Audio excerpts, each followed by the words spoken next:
तो दोस्तों, अगर आप भी एक 12वीं के स्टूडेंट है और अभी अभी जस्ट आपका 12वीं के बोर्ड एग्जाम का रिजल्ट आया है और अगर रिजल्ट में बहुत कम मार्क्स मिले हैं, आपको आपके मन मुताबिक नहीं मिले हैं, तो बहुत सारे डाउट्स बच्चों के मन में चल रहे हैं। हाल ही में मुझे बहुत सारे कमेंट्स का सामना करना पड़ा कि सर ये क्या होता है, ये सर कैसे होता है। चाहे वो बात करें हम रीचेकिंग की, हम बात करें रिवैल्यूएशन की, हम बात कर ले इंप्रूवमेंट एग्जाम्स की, एडमिशन का क्या होगा, किस तरीके से हमारा ईयर ड्रॉप होगा, क्या ऐसे कई सारे सवाल मुझे कमेंट सेक्शन में देखने मिले। तो मैंने सोचा एक कॉमन वीडियो में बना देता हूं ताकि आप लोग के जो भी क्वेरीज है, जो भी डाउट्स है, वो क्लियर हो सके। ठीक है, तो चलिए इस वीडियो की शुरुआत करेंगे। तो अगर आप लोग एक 12वीं के स्टूडेंट थे, 12वीं का बोर्ड एग्जाम का रिजल्ट आया, तो सबसे पहले तो यार कमेंट करके बता दो कि आप लोग के कितने परसेंटेज आए हैं। फटाफट से कमेंट करना कि कितना परसेंट आपको मिला, कर दोगे फटाफट से।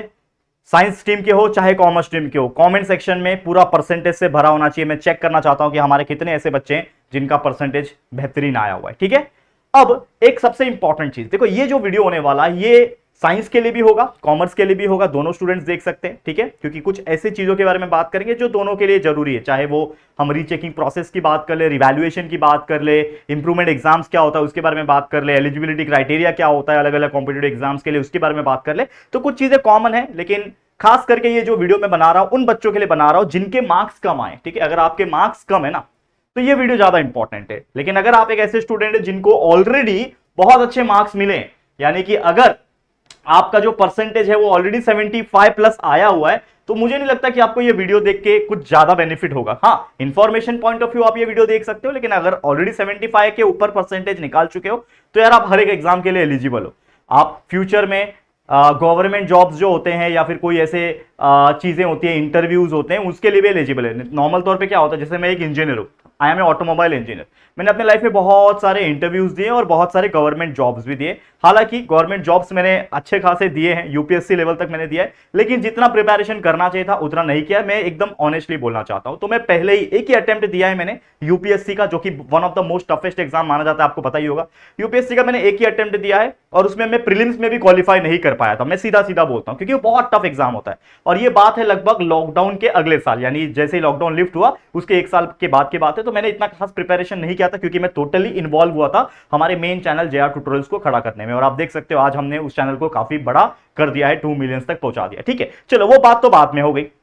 अब सबसे जरूरी क्या कि आप लोगों को कम से कम, अगर आप कोई भी फ्यूचर के लिए जॉब के बारे में सोचते हो, गवर्नमेंट जॉब्स के बारे में या फिर गवर्नमेंट के एग्जाम्स को देने के बारे में सोचते हो या फिर कोई इंटरव्यूज के बारे में सोचते हो, तो आपको एटलीस्ट 60% तो लाना होता है। मतलब अगर आप एक 60% का टारगेट मान के चलो कि 10वीं में आपको 60 आ गए, आपके 12वीं में आपको 60% आए हुए हैं, उसके ऊपर आए हुए हैं, और आप आगे जाके ग्रेजुएशन करते हो उसमें भी आपके अगर 60% या फिर सीजीपीए जो होता है उसके कन्वर्जन में 60% के ऊपर आ रहा है, तो आप हर जगह एलिजिबल हो, ऐसा मान के चलो। तो बहुत सारी ऐसी कंपनीज होती है जो ऐसा सोचती है कि भाई अगर कोई व्यक्ति है जिसको 10वीं में 80% आए हैं, 90% आए, लेकिन 12वीं में उसके 50-55% भी आए ना, तो उसको लेती नहीं है। बोलती है कि नहीं यार, इसने कुछ तो घान किया होगा, मतलब कुछ तो इसका लोचा हुआ रहेगा, तभी इसके परसेंटेज इतने ड्रॉप हुए, तो हम इसको नहीं लेंगे। लेकिन जिसका कंसिस्टेंट मार्क्स दिखता है कि अब हर एक में 60 के ऊपर है, जैसे मैं था, मेरे 10th में, 12th में और इवन इंजीनियरिंग में आई वॉज लाइक, मैं सब में मेरा डिस्टिंक्शन था, अबाउ 60% था, अच्छे खासे मार्क्स थे। इंजीनियरिंग में तो मैं तो मतलब बहुत ज्यादा टॉपर था, मतलब सेकंड रैंकर में था पूरे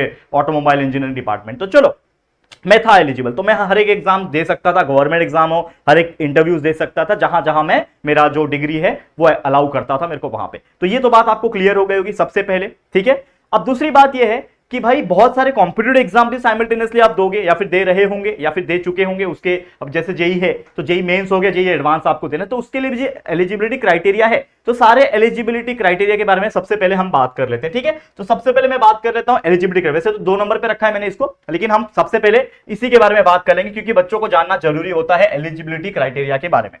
तो जैसे जेईई की अगर हम बात करते हैं, तो जेईई में यूजुअली अगर आप देखोगे, आप पीसीएम ग्रुप लेके चल रहे हो, तो ऑब्वियसली तो आपके इसके 75% मार्क्स मिनिमम होने चाहिए, तब जाके आप एलिजिबल हो पाओगे और इसमें एग्जाम्स देके आगे जाके आप फर्दर कर पाओगे। नीट में इसका क्राइटेरिया 50% प्लस होता है। ठीक है, नीट में अगर हम बात करें, पीसीबी ग्रुप लेके अगर हम बात करते हैं, ठीक है ना, ठीक है, नीट की अगर हम बात करते हैं तो इसमें 50% प्लस का क्राइटेरिया होता है।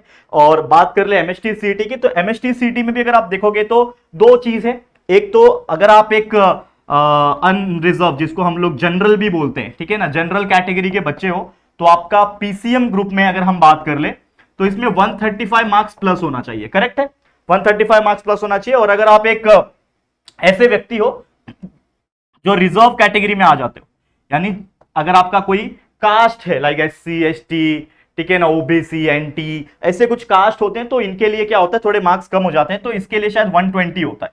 ठीक है, एक बार क्रॉस वेरीफाई कर लेना, लेकिन जो मेरे पास इंफॉर्मेशन है वो मैं आपको बता रहा हूं। ठीक है, एक बार आप क्रॉस वेरीफाई कर सकते हो, ब्लाइंडली मत बिलीव करना, लेकिन फिर भी एक बार आप चेक कर लेना, गूगल पे इजीली मिल जाता है। ठीक है ना, तो ये आपको इतने मार्क्स होने चाहिए। करेक्ट है, समझ में आ गया एलिजिबिलिटी क्राइटेरिया। तो अगर बाई चांस आपके 12वीं के बोर्ड एग्जाम के रिजल्ट आपको मिल गए हैं, आपके मार्क्स आपके हाथ में, साइंस स्ट्रीम की मैं बात कर रहा हूं, तो अगर आपके मार्क्स इस पर्टिकुलर चीज से कम है, मान लो चलो JEE और नीट छोड़ दो, जैसे महाराष्ट्र स्टेट बोर्ड के बच्चे ज्यादातर MSTCD देते हैं मुझे पता है, लेकिन अगर हम बात करें MSTCD के बच्चों की, अगर आपके मार्क्स 135 प्लस नहीं आ रहे, ठीक है ना, अगर हम बात कर लेते हैं फिजिक्स की, हम बात कर लेते हैं केमिस्ट्री की, मैथ्स की, तो इन तीनों को मिला के जो 135 आने चाहिए वो नहीं आ रहे हैं, या मान लो 132 ही आ रहे हैं, तो आपको 3 मार्क्स कम पड़ गए, और वो 3 मार्क्स कम होने की वजह से आप उस चीज के लिए एलिजिबल नहीं हो पाएगा। मैं बात कर रहा हूं CET प्रोसेस के लिए। तो उसके लिए क्या करना चाहिए, तो उसी के लिए बहुत सारे सिस्टम हमारे महाराष्ट्र स्टेट बोर्ड ने बना रखी है, उसी को हम लोग बोलते हैं रीचेकिंग, या फिर उस चीज का प्रोसेस बोलते हैं। तो हम इसके बारे में बात कर लें, ये समझ में आ गया। ओके, अब बात कर लेते हैं यहां पे किस चीज की, रीचेकिंग की। तो सबसे पहले तो वर्ड को मतलब समझो कि ये है क्या। देखो, एक वर्ड होता है आपका रीचेकिंग, ठीक है, ठीक है, एक वर्ड होता है रीचेकिंग, एक वर्ड होता है आपका रीवैल्यूएशन, ठीक है, जिसको हम लोग प्यार से रिवैल भी बोलते हैं। री इवैल्यूएशन होता है जिसको प्यार से हम लोग इंजीनियरिंग में रिवैल बोलते थे, इंजीनियरिंग में काफी ज्यादा ये फेमस हुआ था रिवैल, ठीक है, रिवैल भी कहा जाता है। और एक होता है इंप्रूवमेंट एग्जाम, तो इसके बारे में थोड़ा सा मैं अभी बताऊंगा, थोड़ी देर में बताऊंगा। एक होता है आपका इंप्रूवमेंट एग्जाम, इसका कंसेप्ट थोड़ा अलग है, मैं बताऊंगा थोड़ी देर में बात, लेकिन पहले इन दोनों का मतलब समझो। देखो, एक होता है रीचेकिंग। अब रीचेकिंग का मतलब ये नहीं होता है कि आपका पेपर को दोबारा चेक किया जाएगा, यानी आपने क्वेश्चन के आंसर्स बराबर लिखे हैं, न्यूमेरिकल सॉल्व किया है कि नहीं किया है, वो नहीं चेक किया जाएगा। रीचेकिंग का मतलब ये होता है कि जो भी आपका आंसर शीट था, मॉडरेटर ने जो भी आपको मार्क्स दिया है, वो मार्क्स आपका जो आंसर शीट, माफ करना, जो आपका शीट है जिसमें आपके मार्कशीट जिसको बोलते हैं, जिसमें आपके मार्क्स डिस्प्ले किया जाएगा, जो आपने ऑनलाइन देखा, क्या जो पेपर है उसका मार्क्स और ये जो आंसर शीट में आपका जो मार्क्स दिख रहा है, ये दोनों मार्क्स सेम है क्या, इसको चेक किया जा रहा है, यानी दोबारा देखा जा रहा है कि क्या जो आंसर शीट में मार्क्स था और वही मार्कशीट में मार्क्स है, दोनों सेम है क्या। क्योंकि देखो, इंसान में गलतियां होती है, बहुत रेयर चांस होता है, क्योंकि कभी कभी ऐसा भी हो सकता है कि कोई ऐसा व्यक्ति है जो यहां पे आप समझ लो फिजिक्स का पेपर था, यहां पे 59 मार्क्स लिखा था, ठीक है, और उसने गलती से 49 लिख दिया, तो आपका तो 10 मार्क्स का घाटा हो गया ना, गलती से लिख दिया। तो आप क्या करोगे, रीचेकिंग करवाओगे। तो अगर आपको लगता है कि यार मेरे मार्क्स कम आ गए, तो आप रीचेकिंग करवा सकते हो। इससे क्या होगा कि आपका बस आंसर शीट को वो लोग लेंगे और आपके मार्कशीट में देखेंगे कि भाई सही तो मैंने इनपुट किया है कि नहीं, सही मार्क्स लिखा है कि नहीं। अगर सही नहीं लिखा होगा तो वो करेक्ट करके आ जाएगा, इसको रीचेकिंग कहते हैं। और दूसरा होता है रीवैल्यूएशन। अब रीवैल्यूएशन का मतलब क्या होता है, रीवैल्यूएशन का मतलब होता है हर चीज को रीइवैल्यूएट करना। अब रीइवैल्यूएट करने का मतलब यह होता है कि आपका जो पेपर है, जो क्वेश्चन के आंसर्स आप लोग लिखे हो, उसको दोबारा रीड किया जाएगा, दोबारा चेक किया जाएगा, और फिर आपको उसके हिसाब से मार्क्स मिलेंगे। तो ज्यादातर ये मैंने देखा गया है कि रिवैल्यूएशन करने के बाद भी आपके मार्क्स बढ़ते नहीं, क्योंकि हम इंजीनियरिंग में ये सब चीज करते थे। 12th तक तो नौबत नहीं आई थी हमको, खैर बहुत अच्छी बात है, लेकिन इंजीनियरिंग वगैरह में मैं तो कभी, मुझे केटी नहीं लगी, मैं कभी फेल नहीं हुआ, मैं हमेशा टॉपर रहा। लेकिन मेरे कुछ फ्रेंड्स थे जो हमेशा 1 केटी 2 केटी लगती थी उनको, तो वो लोग सबसे पहले क्या करते थे, उसको रिवैल्यूएशन में डालते थे। एक और सिस्टम होता है इसमें, ठीक है, एक और सिस्टम होता है, हमारे इंजीनियरिंग में होता था, यहां पे भी वो सिस्टम है। एक बार आप क्रॉस वेरीफाई कर सकते हो, और अपने कॉलेज के जो एग्जाम सेल डिपार्टमेंट होता है, आपको पता है हर एक कॉलेज में, आप जूनियर कॉलेज में हो ऑब्वियसली 12वीं के, तो आपके स्कूल या फिर कॉलेज में जाना, और जो एग्जाम वाला डिपार्टमेंट होता है उनसे एक बार बात करना कि क्या फोटोकॉपी का ऑप्शन है क्या। तो आप क्या कर सकते हो, अपने आंसर शीट का फोटोकॉपी को मंगवा सकते हो। और ये जितनी भी चीजें मैं लिख के आ रहा हूं ना, ये फ्री नहीं होती बच्चा, पैसा लगता है, हर पेपर का पैसा लगता है। 400 से 500 रुपए है आई गेस, हमारे टाइम पे तो उतना ही होता था, अब पता नहीं कितना है, मुझे नहीं मालूम, मैं बहुत दिनों से अपडेटेड नहीं हूं इस सब चीज के लिए। लेकिन जस्ट कुछ क्वेश्चंस आपके थे और मुझे लगता है आपको जवाब देना था, इसलिए मैं ये वीडियो बना रहा हूं, ठीक है। तो आप लोग इसको एक बार रिकन्फर्म कर सकते हो अपने दोस्तों के साथ या फिर अपने टीचर्स के साथ, लेकिन जो मुझे पता है मैं बता रहा हूं। तो आप सबसे पहले क्या कर सकते हो, फोटोकॉपी मंगा सकते हो, और कोई आपका पहचान में कोई टीचर है, उसको वो पेपर देख के दोबारा चेक करा सकते हो, जिससे आपको तसल्ली रहेगी कि हाँ भाई मार्क्स मिल रहा है, तो उसके हिसाब से आपको रिवैल्यूएशन में मिल जाएगा, ठीक है। तो रिवैल्यूएशन में मार्क्स आपके बढ़ के आ सकते हैं। तो लेट्स सपोज, जैसे मैंने बताया कि भाई आपको 135 का रिक्वायरमेंट था, आप एक जनरल कैटेगरी के बच्चे हो, आपको 135 का रिक्वायरमेंट था, लेकिन आपके 132 थे, लेकिन आपने पेपर को क्या किया, री इवैल्यूएशन में डाला, मान लो फिजिक्स का पेपर हो या फिर केमिस्ट्री का पेपर, उसको रिवैल्यूएशन में डाला और फिर आपको लगा कि यार आपके मार्क्स तो बढ़ के आ गए हैं, फिर आपका जो एलिजिबिलिटी क्राइटेरिया है उसमें आप सेटिस्फाई हो जाओगे, फुलफिल हो जाएगा। ये आप एक काम कर सकते हो। समझ में आ गया रीवैल्यूएशन क्या होता है? ओके है, क्लियर है? चलो,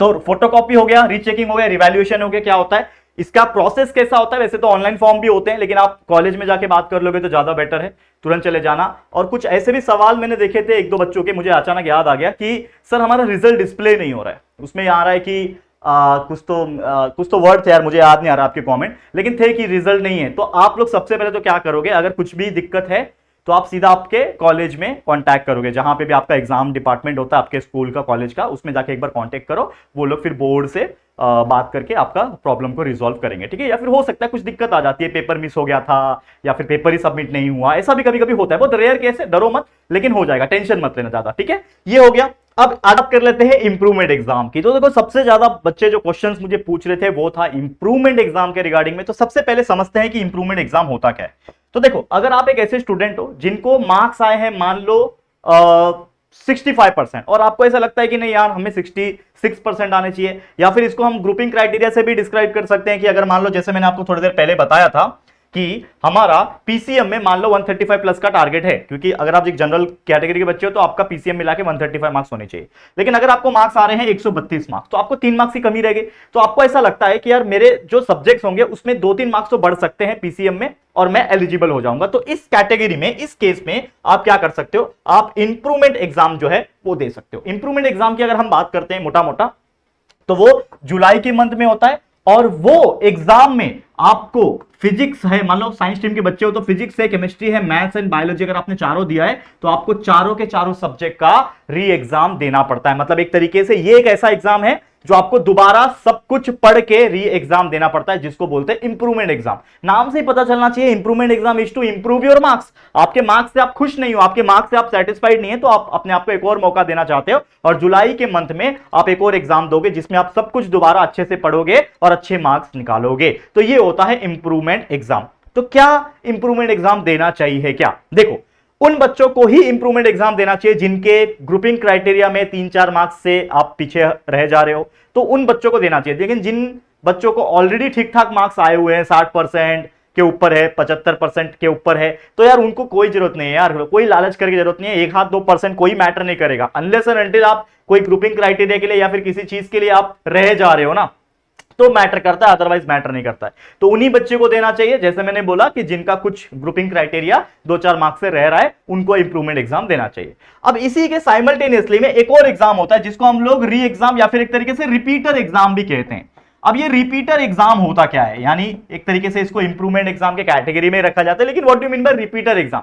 तो रिपीटर एग्जाम भी आपको जुलाई के मंथ में देना होता है, लेकिन ये एक ऐसा एग्जाम होता है कि अगर मान लो कि आपने physics, chemistry, maths, biology subject दिया था, लेकिन बाय चांस कोई एक सब्जेक्ट में, लेट सपोज केमिस्ट्री सब्जेक्ट में आप फेल कर गए, बाकी सब में आप पास हो, लेकिन केमिस्ट्री में आप फेल कर गए हो, तो आपको जो बोर्ड है वो एक और मौका देने जा रहा है कि जुलाई महीने में आप जिस सब्जेक्ट में फेल हो उस सब्जेक्ट का वापस से री एग्जाम दे सकते हो। और अगर उस सब्जेक्ट में वापस से री एग्जाम देने के बाद अगर आप पास हो गए तो ओवरऑल आपको पास कंसीडर कर दिया जाएगा। तो ये एक बहुत ही अच्छा मौका होता है जिससे आपका पूरा साल वेस्ट होने से बच जाता है। और अगर बाई चांस आपने केमिस्ट्री का एग्जाम दिया जुलाई महीने में और फिर भी क्वालिफाई नहीं कर पाए, यानी फिर भी क्लियर नहीं कर पाए, पास नहीं हो पाए, तो आपके पास सिर्फ एक और मौका रहेगा जो कि होता है फरवरी के महीने का एग्जाम। तो आपको पता है साल में 2 एग्जाम होते हैं, जुलाई एंड फरवरी। तो फरवरी में आपके पास आखिरी मौका रहेगा जिससे आप क्लियर कर पाओगे एंड फिर ये चीजें होती है। ठीक है, समझ में आ गया। अब एक और डाउट है, बहुत ही कॉमन सा डाउट है, अच्छा डाउट है, ऑब्वियसली बच्चे लोग पूछते हैं जो कमेंट सेक्शन में मैंने देखा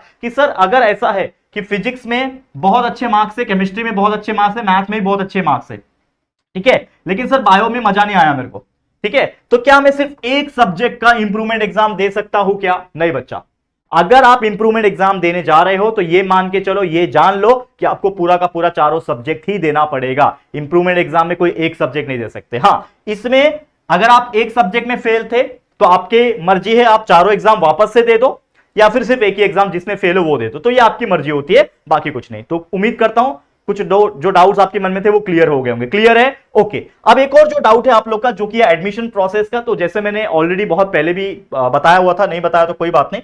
अब क्या होता है कि हर एक यूनिवर्सिटी का अलग अलग प्री रजिस्ट्रेशन प्रोसेस होता है। तो जहां तक मैंने सुना है 22 अप्रैल से मुंबई यूनिवर्सिटी का प्री रजिस्ट्रेशन प्रोसेस शुरू हो रहा होगा। तो एक बार आप कंफर्म कर लेना dates, I am not sure about this, लेकिन मैंने कहीं से सुना तो मैंने यहाँ पे आपको बताया है, तो एक बार रिकंफर्म कर लेना। लेकिन जैसे जैसे चीजें शुरू हो जाएगी वहां पे आप एडमिशन प्रोसेस शुरू कर देना, एंड बाकी जो चीज है वो अपडेट्स के हिसाब से पता चलती रहेगी, तो टेंशन बिल्कुल मत लेना, ठीक है। तो उम्मीद करता हूं आप लोग को हर एक चीज क्लियर हो गया होगा, ठीक है। तो बस इतना ही था। जाते जाते अपना आंसर, अपना परसेंटेज हमें कमेंट के माध्यम से जरूर से बता देना। अगर आपको डेफिनेटली अच्छा लगेगा तो बहुत ही अच्छा तरीके से आपको समझ में भी आना चाहिए, ठीक है। चलो फिर ऑल द वेरी बेस्ट, आज के लिए इतना ही। वीडियो पसंद आया होगा तो वीडियो को लाइक कर देना है, शेयर करना है अपने दोस्तों के साथ, और अगर पहली बार आए हो चैनल पे तो चैनल को सब्सक्राइब कर देना, ठीक है दोस्तों। चलो फिर जल्दी मिलेंगे एक और नई वीडियो में, तब तक के लिए thank you and good bye.